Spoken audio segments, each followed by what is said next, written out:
MIMचे फारुख शाब्दी यांची तोडफोड झालेल्या ठिकाणी भेट. नागरिकांना शांततेचे आवाहन, कायदेशीर लढाई लढण्याचे दिले आश्वासन. व्यापाऱ्यांना धीर देत फारुख शाब्दीकडून सांत्वन. सोलापूर येथे हिंदू जन आक्रोश मोर्चा मार्गस्थ होताना शनिवारी सायंकाळी मधला मारुती परिसरात गोंधळ झाला. समाजकंटकांनी दुकानांची तोडफोड करत जोरदार घोषणाबाजी केली होती. सोलापुरातील MIM प्रमुख हाजी फारुख शाब्दी हे रविवारी सायंकाळी घटनास्थळी जाऊन पीडित दुकानदारांची भेट घेतली. घडलेल्या घटनेची सविस्तर हकीकत जाणून घेतली.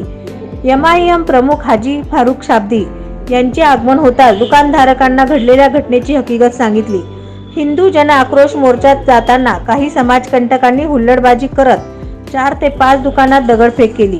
पाण्याच्या बाटल्या फेकून तोडफोड केली. यामध्ये 4 ते 5 दुकानांच्या काचा फुटल्या. किरकोळ जखमी देखील झाले. सोलापुरात हिंदू जन आक्रोश मोर्चाच्या माध्यमातून दहशत निर्माण करण्याचा प्रयत्न झाला.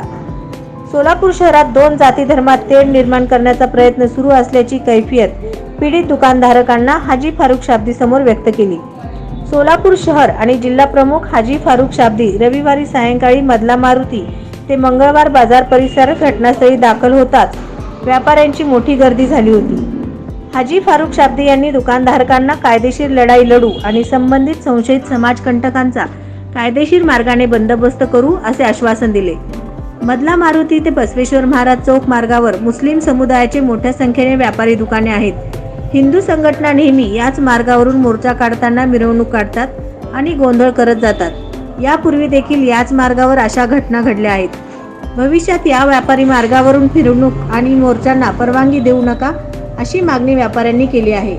MIMचे सोलापूर प्रमुख हाजी फारुख शाब्दी यांनी पोलीस आयुक्तांना भेटून पक्षातर्फे निवेदन देऊन कडक कारवाईची मागणी करू असे आश्वासन दिले आहे.